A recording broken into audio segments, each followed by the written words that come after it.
The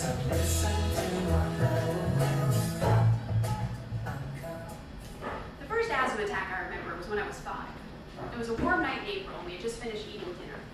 I had eaten too much, and I felt kind of sick, so my father gave me Alka-Seltzer. I was sitting in the family room watching television when suddenly it became harder and harder to breathe.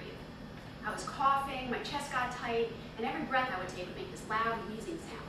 It was like trying to breathe with a 300-pound man sitting on you.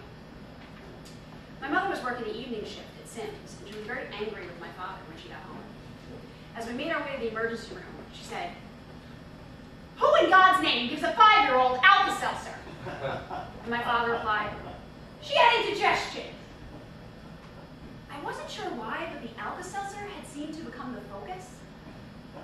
For years, my mother blamed the Alka-Seltzer for my asthma.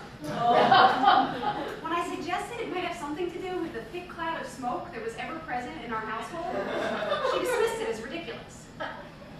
"None of your siblings have a problem," which wasn't actually true. My brother developed asthma as a teenager, and my other brother had it when he was little, but they never had to be hospitalized, so she stuck to her Alka-Seltzer theory. Back then, they put kids with asthma in oxygen bubbles. There were these plastic domes over a crib-like bed, so I felt right at home. It was hard on my parents having to rush me to the hospital all the time. My mother would grill the doctors.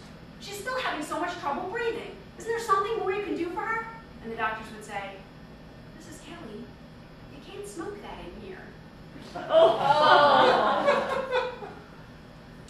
The most exciting roommate I ever had was in a bubble too. Not because there was anything wrong with his lungs, but as a means of containment. It seems he had just immigrated from South America and they didn't know what he had was contagious. So in an overcrowded pediatric ward, this was their lame attempt at quarantine. I said hello, but he just stared at me from inside his bubble. I could tell he was unhappy about being in a bubble, so I commiserated that, yes, it was frustrating having to watch television through the distorting rubbery plastic, but if you got just the right angle, it wasn't that bad. Not a word. Throughout the night, every time I woke up and looked over, I'd just see these two big eyes staring back at me from behind plastic. It was like sharing a room with a gigantic goldfish. The next morning, he swung his legs up, kicked off his bubble, and escaped from his crib bed. I thought he was running for the door, but instead, he climbed on top of my bubble and started jumping up and down, shouting, "Abierto! Abierto!" A team of nurses rushed in, grabbed the boy, and lifted him off my bubble. Just then, my Sesame Street Spanish came back to me. Abierto. Open. He was trying to liberate me from my bubble. He could have made a break for it, but instead, he risked his own freedom to save a fellow comrade. I was overcome with gratitude. As they wrestled that brave South American freedom fighter back into his bubble and tied a net over it, which I'm sure was breaking all sorts of fire codes.